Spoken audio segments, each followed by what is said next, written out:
ഒരു സുപ്രഭാതത്തിൽ അദ്ദേഹം യൂണിഫോം കൊടുക്കാൻ തീരുമാനിക്കുകയാണ്. കുൺസൈറ്റ് എന്ന് പറയുന്ന നമ്മളൊന്നും അതുവരെ കേട്ടിട്ടില്ലാത്തൊരു കളറാണ് കുൺസൈറ്റ്. ആ കളറിലുള്ള യൂണിഫോം എല്ലാ ജീവനക്കാർക്കും കൊടുക്കുക. അത് ബോർഡ് തന്നെ വാങ്ങി കൊടുക്കുക. ബോർഡിൽ നേരത്തെ യൂണിഫോം ഉണ്ട്. ഇപ്പം ഫീൽഡിൽ പണിയെടുക്കുന്ന ലൈൻമാൻമാർ, വർക്കർമാർ തുടങ്ങിയ ആളുകൾക്കൊക്കെ യൂണിഫോം ഉണ്ട്. അല്ലാത്ത ജീവനക്കാർക്ക് യൂണിഫോം ഇല്ല. പക്ഷെ എല്ലാവർക്കും ഒറ്റ യൂണിഫോം. ഇത് സേലത്ത് ഏതോ കമ്പനിയിൽ കെട്ടിക്കിടന്ന ടീഷർട്ടുകൾ, അന്ന് ടീഷർട്ടിന് 1 കിലോ ടീഷർട്ടിന് 97 റുപ്യ 98 റുപ്യൊക്കെ വിലക്ക് തൂക്കി വിറ്റുകൊണ്ടിരിക്കുന്ന കാലത്ത് ഒരു ടീഷർട്ട് 250 റുപ്യ വിലക്ക് കച്ചവടാക്കിയിട്ട് അതിന് ടെൻഡർ വിളിച്ചിട്ട് തീരുമാനമാക്കിയൊന്നല്ല. ഈ കൊൺസൈറ്റ്, ഈ പറയുന്ന പോലെ ഈ കൊൺസൈറ്റ് കളറിലുള്ള ഇന്ന രൂപത്തിലുള്ള ടീഷർട്ട് എന്ന് പറയുമ്പോൾ അത് സ്റ്റോക്കുള്ളവനല്ലേ തരാൻ പറ്റൂ. ആഗ്രഹിക്കുന്ന ഈ സ്വാതന്ത്ര്യം ഒരു ബ്യൂറോക്രാറ്റ് എന്ന നിലയ്ക്ക് എന്തും ചെയ്യാനുള്ള അദ്ദേഹത്തിന്റെ സ്വാതന്ത്ര്യമാണ്. അല്ലാതെ സാധാരണ മനുഷ്യന്മാർക്ക് അവരുടെ ജീവിതം മുന്നോട്ട് കൊണ്ടുപോകാനുള്ള സ്വാതന്ത്ര്യമല്ല. ഇപ്പം ഇലക്ട്രിസിറ്റി ബോർഡിൽ അദ്ദേഹം ചെയർമാനായി വന്നിട്ട് 2200 ഇലക്ട്രിക് വെഹിക്കിൾ വാങ്ങാൻ തീരുമാനിച്ചത് എന്തിന്റെ അടിസ്ഥാനത്തിലായിരുന്നു? ഇതിനകത്ത് എന്തെങ്കിലും കോസ്റ്റ് ബെനിഫിറ്റ് അനാലിസിസിന്റെ അടിസ്ഥാനത്തിലോ അല്ലെങ്കിൽ ബോർഡിന് എന്തെങ്കിലും ലാഭം ഉണ്ടാകും എന്ന് കണ്ടതിന്റെ ഭാഗമായിട്ടാണ്? അല്ലല്ലോ. അദ്ദേഹത്തിന് ടാറ്റ കൊടുത്തിട്ടുള്ള കമ്മീഷന്റെ അടിസ്ഥാനത്തിലല്ലേ? ടാറ്റ ഹാരിയറിന്റെ ഒരു കാറ് അദ്ദേഹത്തിന്റെ ഡ്രൈവറുടെ പേരിൽ എന്ന രൂപത്തിൽ സമ്മാനമായി വാങ്ങിക്കൊണ്ട് 2200 കാറിന് ഒരൊറ്റ കാറൊന്നും അല്ല, ഒന്നാം ഘട്ടത്തിൽ 10-65 കാറിനായിരിക്കും ഈ സമ്മാനം കിട്ടിയിട്ടുണ്ടാകുമെന്ന് ഞാൻ പ്രതീക്ഷിക്കുന്നു. ഒന്ന് ഡോക്ടർ ബി അശോക്, എനിക്ക് അദ്ദേഹത്തുമായിട്ട് നല്ല പരിചയമുണ്ട്. കാരണം അദ്ദേഹം ഇലക്ട്രിസിറ്റി ബോർഡിന്റെ CMD എന്ന് പറഞ്ഞ എനിക്ക് അദ്ദേഹമായിട്ട് നല്ല ഗുസ്തി ഉണ്ടായൊരു കാലഘട്ടം ഉണ്ടായിരുന്നല്ലോ. അതുകൊണ്ട് നന്നായിട്ട് അറിയാം. യാതൊരു രാഷ്ട്രീയവും വികസനത്തിന് ആവശ്യമില്ല എന്നാണല്ലോ അദ്ദേഹം പറയുന്നത്. വികസനം സ്വാഭാവികമായിട്ടുണ്ടാവും, ആർക്ക് വേണമെങ്കിലും വികസനം നടത്താം, അതിന് രാഷ്ട്രീയമായ ഇടപെടലിൽ നിന്ന് ആവശ്യമില്ല എന്നതാണ് അദ്ദേഹം പറയുന്നത്. അതാണ് അദ്ദേഹത്തിന്റെ രാഷ്ട്രീയം. ഈ പറയുന്ന പോലെ സർവതന്ത്ര സ്വതന്ത്രമായി യാതൊരു നിയന്ത്രണങ്ങളും ഇല്ലാത്ത ലോകം, അത്തരം ലോകത്തെക്കുറിച്ചാണ് അയാൾ കാണുന്നത്. എന്നാൽ അദ്ദേഹം ആഗ്രഹിക്കുന്ന ഈ സ്വാതന്ത്ര്യം ഒരു ബ്യൂറോക്രാറ്റ് എന്ന നിലയ്ക്ക് എന്തും ചെയ്യാനുള്ള അദ്ദേഹത്തിന്റെ സ്വാതന്ത്ര്യമാണ്. അല്ലാതെ സാധാരണ മനുഷ്യന്മാർക്ക് അവരുടെ ജീവിതം മുന്നോട്ട് കൊണ്ടുപോകാനുള്ള സ്വാതന്ത്ര്യമല്ല. ഇപ്പം ഇലക്ട്രിസിറ്റി ബോർഡിൽ അദ്ദേഹം ചെയർമാനായി വന്നിട്ട് 2200 ഇലക്ട്രിക് വെഹിക്കിൾ വാങ്ങാൻ തീരുമാനിച്ചത് എന്തിന്റെ അടിസ്ഥാനത്തിലായിരുന്നു? ഇതിനകത്ത് എന്തെങ്കിലും കോസ്റ്റ് ബെനിഫിറ്റ് അനാലിസിസിന്റെ അടിസ്ഥാനത്തിലോ അല്ലെങ്കിൽ ബോർഡിന് എന്തെങ്കിലും ലാഭം ഉണ്ടാകും എന്ന് കണ്ടതിന്റെ ഭാഗമായിട്ടാണ്? അല്ലല്ലോ. അദ്ദേഹത്തിന് ടാറ്റ കൊടുത്തിട്ടുള്ള കമ്മീഷന്റെ അടിസ്ഥാനത്തിലല്ലേ? ടാറ്റ ഹാരിയറിന്റെ ഒരു കാറ് അദ്ദേഹത്തിന്റെ ഡ്രൈവറുടെ പേരിൽ എന്ന രൂപത്തിൽ സമ്മാനമായി വാങ്ങിക്കൊണ്ട് 2200 കാറിന് ഒരൊറ്റ കാറൊന്നും അല്ല, ഒന്നാം ഘട്ടത്തിൽ 10-65 കാറിനായിരിക്കും ഈ സമ്മാനം കിട്ടിയിട്ടുണ്ടാകുമെന്ന് ഞാൻ പ്രതീക്ഷിക്കുന്നു. ആ നിലയിൽ കമ്മീഷൻ വാങ്ങിയിട്ട് പ്രവർത്തിച്ചൊരു മനുഷ്യനല്ലേ അദ്ദേഹം. ബോർഡിലെ ജീവനക്കാർക്ക് മുഴുവൻ ഒരു സുപ്രഭാതത്തിൽ അദ്ദേഹം യൂണിഫോം കൊടുക്കാൻ തീരുമാനിക്കുകയാണ്. കുൺസൈറ്റ് എന്ന് പറയുന്ന നമ്മളൊന്നും അതുവരെ കേട്ടിട്ടില്ലാത്തൊരു കളറാണ് കുൺസൈറ്റ്. ആ കളറിലുള്ള യൂണിഫോം എല്ലാ ജീവനക്കാർക്കും കൊടുക്കുക. അത് ബോർഡ് തന്നെ വാങ്ങി കൊടുക്കുക. ബോർഡിൽ നേരത്തെ യൂണിഫോം ഉണ്ട്. ഇപ്പം ഫീൽഡിൽ പണിയെടുക്കുന്ന ലൈൻമാൻമാർ, വർക്കർമാർ തുടങ്ങിയ ആളുകൾക്കൊക്കെ യൂണിഫോം ഉണ്ട്. അല്ലാത്ത ജീവനക്കാർക്ക് യൂണിഫോം ഇല്ല. പക്ഷെ എല്ലാവർക്കും ഒറ്റ യൂണിഫോം. ഇത് സേലത്ത് ഏതോ കമ്പനിയിൽ കെട്ടിക്കിടന്ന ടീഷർട്ടുകൾ, അന്ന് ടീഷർട്ടിന് 1 കിലോ ടീഷർട്ടിന് 97 റുപ്യ 98 റുപ്യൊക്കെ വിലക്ക് തൂക്കി വിറ്റുകൊണ്ടിരിക്കുന്ന കാലത്ത് ഒരു ടീഷർട്ട് 250 റുപ്യ വിലക്ക് കച്ചവടാക്കിയിട്ട് അതിന് ടെൻഡർ വിളിച്ചിട്ട് തീരുമാനമാക്കിയൊന്നല്ല. ഈ കൊൺസൈറ്റ്, ഈ പറയുന്ന പോലെ ഈ കൊൺസൈറ്റ് കളറിലുള്ള ഇന്ന രൂപത്തിലുള്ള ടീഷർട്ട് എന്ന് പറയുമ്പോൾ അത് സ്റ്റോക്കുള്ളവനല്ലേ തരാൻ പറ്റൂ. അത്തരത്തിൽ ചില കച്ചവടങ്ങൾ നടത്താൻ അദ്ദേഹം ശ്രമിച്ചതല്ലേ. ആ കച്ചവടം പൊളിഞ്ഞത്, അത് നടത്താൻ കഴിയാതിരുന്നത് അവിടുത്തെ സംഘടനകൾ ശക്തമായി എതിർത്തുകൊണ്ടല്ലേ. ആ സംഘടനകൾ എതിർത്തത് അദ്ദേഹത്തെ സംബന്ധിച്ചിടത്തോളം രാഷ്ട്രീയമാണ്. കാരണം എന്താ, അദ്ദേഹത്തിന് ഉദ്ദേശിച്ച കാര്യം നടത്താൻ കഴിയാത്ത രൂപത്തിലുള്ള രാഷ്ട്രീയ ഇടപെടൽ അവിടെ ഉണ്ടായി എന്നതാണ് അദ്ദേഹം കാണുന്നത്. ശരി, സ്വാതന്ത്ര്യമാണ് വേണ്ടതെന്നാണല്ലോ അദ്ദേഹം പറയുന്നത്.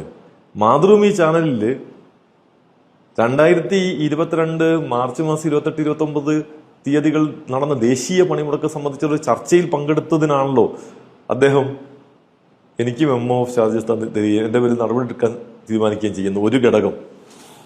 ഒരു ചാനലിൽ ഒരു സംഘടനയുടെ പ്രസിഡന്റ് എന്നുള്ള നിലയ്ക്കാണ്, അല്ലാണ്ട് വ്യക്തിപരമായിട്ടല്ല. KCB ഓഫീസേഴ്സ് അസോസിയേഷന്റെ പ്രസിഡന്റ് എന്ന നിലയ്ക്ക് ആ സംഘടനയും കൂടി പിന്തുണയ്ക്കുന്ന ഒരു പ്രക്ഷോഭത്തിന് വിശദീകരിക്കാൻ വേണ്ടി ഒരു ചാനൽ ചർച്ചയിൽ പങ്കെടുത്തതിന് മെമ്മോ ഓഫ് ചാർജ് തന്ന വ്യക്തി ഇപ്പൊ പറയാണ് ഏത് ഉദ്യോഗസ്ഥനാണ്, ഉദ്യോഗസ്ഥന്മാർക്ക് സ്വാതന്ത്ര്യം വേണം, എന്തും പറയാൻ പറ്റണം. എന്താ പറയുന്നത്? മുഖ്യമന്ത്രിയെ അധിക്ഷേപിച്ച വർത്തമാനം പറയുന്നത്. അല്ലാതെ അദ്ദേഹം വർത്തമാനം പറയുന്നത് ഏതെങ്കിലും ഒരു നയത്തെ വിമർശിക്കുകയല്ല, വ്യക്തിപരമായി അധിക്ഷേപങ്ങൾ ചൊരിയാണല്ലോ. അപ്പോൾ അദ്ദേഹത്തിന്റെ ഈ നിലപാടുകൾ മുഴുവൻ ഇരട്ടത്താപ്പാണ്. എന്തിന് ബോർഡിൽ മാത്രമല്ലല്ലോ, ബോർഡിന് പുറത്തു പോയിട്ടും അദ്ദേഹം തുറന്ന ഇതേ സമീപനം തന്നെയല്ലേ. അദ്ദേഹം വെയർഹൌസിംഗ് കോർപ്പറേഷൻ MD-ക്ക് കൃഷി വകുപ്പിന്റെ സെക്രട്ടറിയായി ചാർജ് എടുത്ത് ഉടൻ തന്നെ ഒരു ഡയറക്ഷൻ കൊടുക്കുകയാണ്. ഡയറക്ഷൻ എന്താ? കൃഷി വകുപ്പ് സെക്രട്ടറിയുടെ ഓഫീസിലേക്ക് ഒരു കാറ് ഉടൻ തന്നെ വാടകയ്ക്ക് വാങ്ങി എത്തിക്കണം എന്നാണ്. വാടകയ്ക്ക് എത്തിക്കണം. വെയർഹൌസിംഗ് കോർപ്പറേഷൻ MD ഇനി ഒരു കാറ് വാടകയ്ക്ക് എടുക്കണമെങ്കിൽ അതിനൊരു നടപടി പൂർത്തിയാക്കി വാടകയ്ക്ക് കൊടുക്കല്ലേ വേണ്ടത്. അതിനാവശ്യമായ കൊട്ടേഷൻസ് 3 കൊട്ടേഷൻസ് ആര് സംഘടിപ്പിക്കുന്നു? ഈ വി അശോക് തന്നെ കളക്ട് ചെയ്യുന്നു. നമ്മുടെ കൃഷി വകുപ്പിന്റെ സെക്രട്ടറിന്റെ പണിയാണ് ഏത് വെയർഹൌസിംഗ് കോർപ്പറേഷനിലെ ഒരു ടെൻഡറിൽ ആവശ്യമായ കൊട്ടേഷൻ സംഘടിപ്പിക്കൽ. 3 കൊട്ടേഷൻ അദ്ദേഹം സംഘടിപ്പിക്കുന്നു. ആ സംഘടിപ്പിച്ച കൊട്ടേഷൻ അദ്ദേഹത്തിന്റെ ഓഫീസിലെ മെയിലില് വെയർഹൌസിംഗ് കോർപ്പറേഷൻ MD-ക്ക് അയച്ചു കൊടുക്കുന്നു. എന്നിട്ട് അതിൻ്റെ അകത്തെ ലോവസ്റ്റ് ആയിട്ടുള്ള ആള്, ലോവസ്റ്റ് എന്ന് വെച്ചാൽ ഇയാൾ തന്നെ എഴുതി തയ്യാറാക്കിയ കൊട്ടേഷൻ ആണല്ലോ, അതിന്റെ ലോവസ്റ്റ് ആൾക്ക് കരാർ കൊടുക്കണം എന്ന് ഓഗസ്റ്റ് 1-ാം തീയതി ഡേറ്റ് വെച്ച് വിത്ത് എഫക്ട് വെച്ച് കരാർ കൊടുക്കണം എന്ന് നിർദ്ദേശിക്കുന്നു. ഓഗസ്റ്റ് 1-ാം തീയതി ഡേറ്റ് വെച്ച് കരാർ കൊടുക്കുന്നു. അന്ന് മുതൽ അതിന് വാടകയ്ക്ക് വണ്ടിക്കുള്ള വാടകയും കൊടുത്തിട്ടുണ്ടാവണം. അത് കൊടുത്തിട്ടുണ്ടോ ഇല്ലയോ എന്ന് എനിക്കറിയില്ല. ജൂലൈ 20-ാം തീയതി ഡേറ്റിലാണ് കൊട്ടേഷൻ കിട്ടുന്നത്. ജൂലൈ 20-ാം തീയതി ഡേറ്റിൽ ലോവസ്റ്റ് കൊട്ടേഷൻ കിട്ടിയ വണ്ടി രജിസ്റ്റർ ചെയ്യുന്നത് ഓഗസ്റ്റ് 4-ാം തീയതിയാണ്. അതായത് അദ്ദേഹത്തിന്റെ ഓഫീസിൽ നിന്ന് അദ്ദേഹം അയച്ചു കൊടുത്ത കൊട്ടേഷനിലെ ഡേറ്റില് അങ്ങനെ ഒരു വണ്ടി ഇല്ല. ഒരു വണ്ടി രജിസ്റ്റർ ചെയ്യുന്ന ഓഗസ്റ്റ് 4-ാം തീയതി രജിസ്റ്റർ ചെയ്യുന്ന ഒരു വണ്ടിക്ക് ജൂലൈ 20-ന് കൊട്ടേഷൻ കൊടുക്കാൻ ആർക്കും പറ്റില്ലല്ലോ.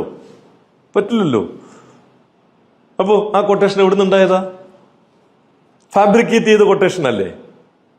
അദ്ദേഹം ഈ പറഞ്ഞ പോലെ വികസനം എന്ന് പറയുന്ന സാധനത്തിന് രാഷ്ട്രീയമില്ല എന്ന് പറഞ്ഞാൽ അദ്ദേഹത്തിന് എന്തും ചെയ്യാനുള്ള സ്വാതന്ത്ര്യമാണ് കൊടുക്കേണ്ടതെന്നാണല്ലോ അദ്ദേഹം പറയുന്നതിന് അർത്ഥം. ഉദ്യോഗസ്ഥൻ എന്ന നിലയ്ക്ക് എനിക്ക് എന്തും ചെയ്യാനുള്ള സ്വാതന്ത്ര്യം വേണം എന്ന് പറഞ്ഞാൽ എനിക്ക് സൗകര്യം പോലെ എന്തും ചെയ്യാനുള്ള സ്വാതന്ത്ര്യം വേണമെന്നാണ്. കേരളം പോലെ ഒരു സംസ്ഥാനത്ത് അത് സാധിക്കില്ല.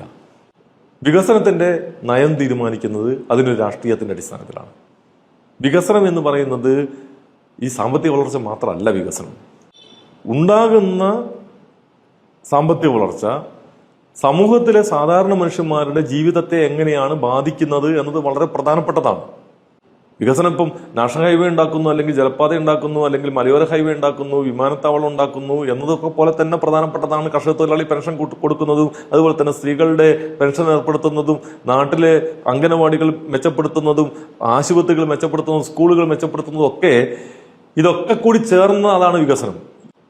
സാധാരണ മനുഷ്യന്മാരുടെ ജീവിതത്തിന് എങ്ങനെയാണ് ഇത് ഗുണകരമാകുക എന്നതാണ്. അപ്പം പദ്ധതികൾ എന്തെങ്കിലുമൊക്കെ കുറെ നടപ്പാക്കുക എന്നതല്ല, അതുകൊണ്ട് സാധാരണ മനുഷ്യന്മാരുടെ ജീവിതത്തിന് എന്ത് നേട്ടം ഉണ്ടാകുന്നു എന്നതാണ് വളരെ പ്രധാനപ്പെട്ട ഒരു കാര്യം. ആ നിലയ്ക്ക് വികസന പ്രവർത്തനത്തെ മുന്നോട്ട് കൊണ്ടുപോകാൻ കൃത്യമായ രാഷ്ട്രീയ ബോധ്യത്തോടു കൂടി തന്നെ ഉള്ള ഇടപെടൽ ഉണ്ടാവേണ്ടതുണ്ട്. അതുകൊണ്ട് ആർക്കും ചെയ്യാൻ പറ്റുന്ന ഒന്നല്ല വികസനം. രാഷ്ട്രീയ ബോധ്യത്തിന്റെ അടിസ്ഥാനത്തിൽ നടപ്പാക്കേണ്ട ബോധപൂർവമായ ഇടപെടലുകളാണ് വികസനം നിശ്ചയിക്കുന്നത്. അതേ സാമൂഹ്യ വികസനം സാധ്യമാക്കൂ. അപ്പോൾ GDP-യിലെ ഗ്രോത്ത് അല്ലല്ലോ, ഹ്യൂമൻ ഡെവലപ്മെന്റ് ഇൻഡെക്സിലെ ഗ്രോത്ത് ആണല്ലോ നമുക്ക് പ്രധാനപ്പെട്ടത്. മനുഷ്യന്റെ ഹാപ്പിനെസ് ഇൻഡെക്സ് വർദ്ധിക്കാൻ കഴിയുന്നുണ്ടോ ഇല്ലയോ എന്നുള്ളതാണല്ലോ പ്രധാനപ്പെട്ടത്. ശരിയാണ്, മനുഷ്യരുടെ സ്വാതന്ത്ര്യം വളരെ പ്രധാനപ്പെട്ടതാണ്. പക്ഷെ സ്വാതന്ത്ര്യം എന്ന് പറയുന്നത് നേരത്തെ പറഞ്ഞിട്ടുള്ള ഒരു ഡെഫിനിഷൻ ഉണ്ട്. എൻ്റെ മൂക്കും തുമ്പ് വരെ മാത്രമേ നിങ്ങളെ സ്വാതന്ത്ര്യം നിൽക്കുന്നുള്ളൂ എന്നതും കൂടി കാണണം. സർവതന്ത്ര സ്വതന്ത്രമായി എല്ലാവരുടെയും മേലെ ബുൾഡോസർ കയറ്റിക്കൊണ്ട് സ്വാതന്ത്ര്യം ആഘോഷിക്കുന്ന ചില ബ്യൂറോക്രാറ്റുകളുണ്ട്. ആ ഗണത്തിൽപ്പെടുന്ന ആളാണ് ഡോക്ടർ B. അശോകൻ.